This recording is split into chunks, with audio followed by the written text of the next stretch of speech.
Australia es un país enorme en tamaño, con una población bastante pequeña en general.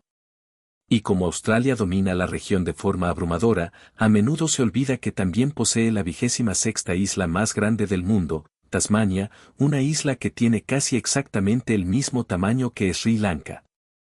Pero a diferencia de Sri Lanka, donde viven más de 20 millones de personas, Tasmania solo tiene unos 570.000 habitantes, es decir, el 2% de la población total de Australia. ¿Por qué no vive más gente en la gran isla vacía de Australia? En el episodio de hoy nos vamos a Australia. Pero aunque sería fácil analizar la distribución general de la población de Australia en general, y eso podría convertirse en un futuro episodio algún día, me fascinó Tasmania y por qué no vive allí más gente específicamente, dados los incendios forestales cada vez más graves de Australia y el calentamiento de las temperaturas. En general, es bastante sorprendente que no haya más gente que opte por las temperaturas relativamente más frescas de Tasmania. Pero, por supuesto, como siempre, hay una razón geográfica para ello. Pero primero, como el video de hoy trata de Australia, Hunter y yo teníamos que llegar por fin a nuestro episodio sobre la demencial geografía de las especies invasoras. Australia, en particular, ha sufrido mucho a manos de bichos que nunca debieron estar allí. Australia es conocida sobre todo como un país anglosajón debido a su colonización por el Imperio Británico a finales del siglo XVIII. Sin embargo, Australia es un país de origen anglófono desde hace mucho más tiempo. Los pueblos aborígenes de Australia tienen la que se considera la cultura continua más antigua del mundo, con pruebas que sugieren su presencia en la región desde hace al menos 65.000 años. Estas comunidades indígenas prosperaron en los diversos paisajes de Australia, desde las regiones costeras hasta el árido interior, desarrollando ricas culturas, lenguas y profundas conexiones con la tierra. Pero, como vemos en todo el mundo durante esta época, la colonización cambiaría sus vidas por completo. El primer gran cambio en el paisaje australiano se produjo con la llegada de los colonos europeos en 1788. Los británicos establecieron una colonia penal en lo que se convertiría en el estado de Nueva Gales del Sur, marcando el comienzo de una nueva era. La colonización trajo consigo profundos cambios, como la introducción de nuevos animales y plantas invasores, la propagación de enfermedades frente a las que las poblaciones indígenas no tenían inmunidad y el inicio de una larga y dolorosa historia de desplazamientos y conflictos entre el Imperio Británico y los aborígenes, al igual que ocurrió en África, Norteamérica y Sudamérica. El desarrollo de Australia estuvo marcado por la expansión de los asentamientos europeos, el descubrimiento de oro y el desarrollo de industrias agrícolas con las que luego se podían enviar mercancías a Inglaterra. La fiebre del oro de la década de 1850 trajo consigo un aumento de la población y de la riqueza que transformó el panorama social y económico. En 1901, Australia se federó oficialmente, uniendo las colonias en una sola mancomunidad. Pero, aunque Australia se convirtió en un país federado prácticamente independiente en 1901, que promulgaba sus propias leyes y se gobernaba a sí mismo, en realidad habría que esperar hasta 1986 para que Australia se liberara realmente del Reino Unido. De este modo, el Reino Unido dejaba de controlar la totalidad de Australia, incluida la isla de Tasmania. De un modo extraño, la historia de Tasmania, antes conocida como Van Diemen's Land, refleja y magnifica el relato australiano en general. Utilizada inicialmente como colonia penal a principios del siglo XIX, Tasmania fue testigo de un intenso conflicto entre los colonos europeos y las poblaciones aborígenes de la isla. La Guerra Negra, entre 1824 y 1831, un periodo trágico y violento, provocó la destrucción casi total de la población indígena de Tasmania. Tras la guerra, Tasmania se convirtió en un centro agrícola y minero. El descubrimiento de estaño y cobre propició el crecimiento económico, mientras que la belleza natural de la isla y su fauna y flora únicas empezaron a atraer turistas. En la década de 1900, la economía de Tasmania se diversificó hacia sectores como la manufactura y los servicios, con un énfasis creciente en la conservación del medio ambiente. Dada su gran cantidad de bosques pluviales templados, Tasmania es un microcosmos de Australia. Todo lo que ocurrió en el continente ocurrió también en Tasmania. Pero una cosa muy distinta es la geografía ligada a esta impresionante isla. Pero antes de explorar la geografía física de Tasmania, si te está gustando este video, dale al botón de suscribirte. Tienes más vídeos divertidos sobre geografía a un solo clic. Tasmania, el estado más pequeño de Australia, es una isla con una geografía física única, distinta en muchos aspectos del paisaje continental. Situada a unos 320 kilómetros al sur del continente australiano y separada por el estrecho de Bass, Tasmania es conocida por su escarpada belleza, sus extensos espacios naturales y sus diversos ecosistemas. Y hay que señalar que, a pesar de ser el estado más pequeño de Australia, la isla en sí sigue siendo bastante grande. En conjunto, Tasmania es la 26ª isla más grande del mundo, casi del mismo tamaño que Sri Lanka y mayor que el estado estadounidense de Florida, ambos con muchos millones de habitantes más que Tasmania. El terreno de la isla es predominantemente montañoso, lo que contrasta con el paisaje llano de la mayor parte de Australia continental. En general, las partes central y occidental de Tasmania están dominadas por las tierras altas centrales y la escarpada cordillera de la costa oeste. Este terreno montañoso forma parte de la zona silvestre de Tasmania, patrimonio de la humanidad, conocida por sus antiguos bosques pluviales templados y zonas alpinas. El pico más alto es el Monte Osa, que alcanza los 1500 metros. Dicho esto, el Monte Osa no es la montaña más alta de Australia.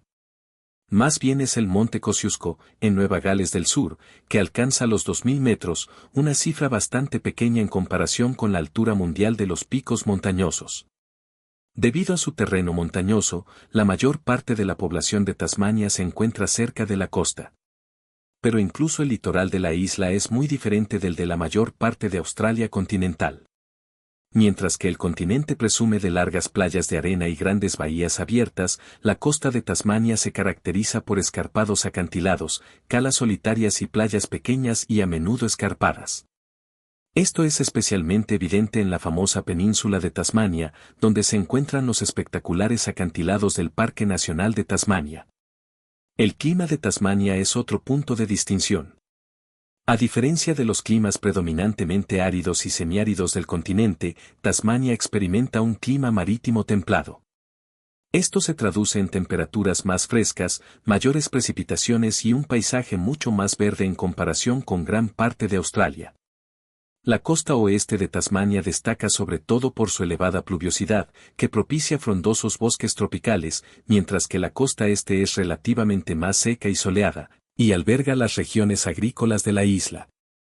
Por último, en cuanto a ecología, Tasmania es famosa por su flora y fauna únicas. El aislamiento de la isla con respecto al continente ha permitido la evolución de especies características, como el famoso demonio de Tasmania.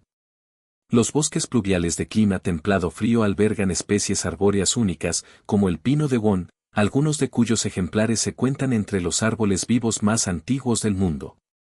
Sin embargo, a pesar del verdor, los climas más frescos y la exuberante vegetación, Tasmania existe como algo secundario. En términos de migración australiana, muy pocos australianos han decidido hacer de Tasmania su hogar. La Tasmania extranjera, a pesar de su belleza natural y su entorno único, tiene una población considerablemente inferior a la de la Australia continental. De hecho, la sola ciudad de Melbourne, situada a solo 200 millas al norte de la isla, tiene una población casi 9 veces mayor que la de todo el estado de Tasmania. Lo que nos lleva a preguntarnos, si Tasmania es un paraíso tan exuberante, ¿por qué no vive allí más gente? Al igual que ocurre con la migración de la población en todo el mundo, las oportunidades económicas desempeñan un papel crucial a la hora de determinar dónde elige vivir la gente. En este sentido, Tasmania y Australia no son tan diferentes de, por ejemplo, Estados Unidos o Canadá. Ciudades como Melbourne y Sydney son las potencias económicas de Australia y ofrecen una amplia gama de oportunidades laborales. Tasmania, en cambio, tiene una base económica más limitada.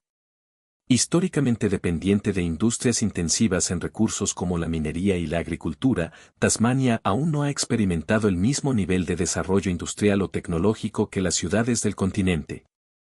Esta limitación ha influido en los patrones migratorios, ya que muchos de los que buscan oportunidades de empleo gravitan hacia el continente. En segundo lugar, el clima y el aislamiento geográfico de Tasmania son un enorme factor disuasorio para atraer población. El clima más frío y húmedo de Tasmania contrasta con las condiciones más cálidas y soleadas de gran parte de Australia continental. Aunque este tipo de clima puede resultar atractivo para algunos, sobre todo en una época de calentamiento de la Tierra. En general, este tipo de clima ha sido históricamente mucho menos atractivo para quienes tienen la opción de vivir en un lugar más cálido.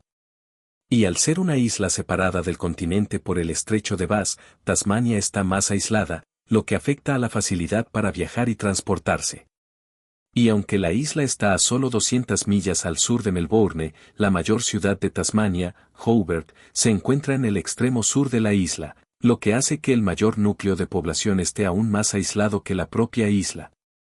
Este aislamiento puede ser una consideración importante tanto para particulares como para empresas. Por último, la educación y las infraestructuras también influyen. Grandes ciudades como Melbourne y Sydney albergan algunas de las mejores universidades e instituciones culturales de Australia, que atraen a estudiantes y académicos de todo el mundo. La oferta educativa de Tasmania, aunque creciente, no es tan amplia. Y en cuanto a infraestructuras, aunque Tasmania ha experimentado mejoras significativas, sigue estando por detrás de las grandes ciudades en aspectos como el transporte y la asistencia sanitaria. Todas estas cosas desempeñan su papel en la decisión crucial de dónde decide vivir la gente hoy en día. Las mayores regiones metropolitanas de Australia están encabezadas por Sydney, con 5.3 millones de habitantes, Melbourne, con 5 millones, y Brisbane, con 2.6 millones. Incluso Perth, a menudo considerada la gran ciudad más aislada del mundo, alberga a 2.2 millones de australianos, todas ellas muy superiores a Hobart, la ciudad más grande de Tasmania, que solo tiene 253.000 habitantes. Pero aunque todo en este segmento contribuye a explicar por qué vive tan poca gente en Tasmania, sin duda una de las grandes razones es su situación geográfica física. En una de las regiones más ventosas del mundo. Los 40 rugientes son un rasgo notable de la circulación atmosférica de la Tierra, caracterizado por fuertes vientos del oeste que se encuentran en el hemisferio sur, aproximadamente entre las latitudes de 40 y 50 grados sur. Estos vientos son especialmente significativos para Tasmania, ya que influyen profundamente en su clima, su medio ambiente e incluso su estilo de vida. Los 40 rugientes se crean por el contraste de temperatura entre el ecuador y los polos y se intensifican por la rotación de la Tierra. La ausencia de masas continentales importantes en estas latitudes del hemisferio sur permite que estos vientos se desplacen por el océano sin apenas interrupción, ganando velocidad y humedad. Como consecuencia, Tasmania, situada en el límite de estas latitudes, experimenta toda la fuerza de estos vientos. En términos climáticos, los 40 rugientes traen aire fresco y húmedo a Tasmania, contribuyendo a su clima marítimo templado. Esto se traduce en precipitaciones relativamente constantes a lo largo del año, sobre todo en la parte occidental de la isla, donde los vientos tocan tierra por primera vez. Las elevadas precipitaciones sustentan las exuberantes selvas tropicales de la isla y tienen un impacto significativo en las prácticas agrícolas, favoreciendo los cultivos y el ganado adaptados a condiciones más frescas y húmedas. La fuerza y consistencia de los 40 rugientes también han modelado el paisaje de Tasmania. La costa occidental, que se enfrenta a los vientos más fuertes, se caracteriza por un paisaje escarpado y dramático, con abruptos acantilados y grandes olas. Esto no solo ha creado un entorno natural único, sino que también plantea retos a la navegación y a los asentamientos a lo largo de la costa. Pero no todo es malo. Gracias a sus fuertes vientos, los 40 rugientes se han aprovechado para producir energía renovable en Tasmania. El estado tiene una ubicación ideal para los parques eólicos, y estos vientos desempeñan un papel crucial en los esfuerzos de Tasmania por producir energía sostenible. De hecho, a principios de 2023, Tasmania se convertirá en el primer estado australiano alimentado al 100% por energías renovables. Esta ventaja geográfica única hace que Tasmania sea idónea para un futuro con energía verde y podría ser un motor demográfico en los próximos años. Tasmania suele ser ignorada en la escena mundial e incluso en la propia Australia, pero el pequeño estado insular es bastante singular y ofrece un clima que, en un mundo que se calienta, resulta bastante tentador. Pero a menos que ocurra algo dramático en el continente, Tasmania seguirá siendo probablemente el estado más pequeño de Australia durante mucho tiempo. Y hasta aquí el video de hoy, amigos. Si te ha gustado, no olvides darle like, suscribirte y activar la campanita para no perderte ninguno de nuestros próximos viajes por la geografía. Gracias por acompañarme y nos vemos en el próximo video. Hasta pronto.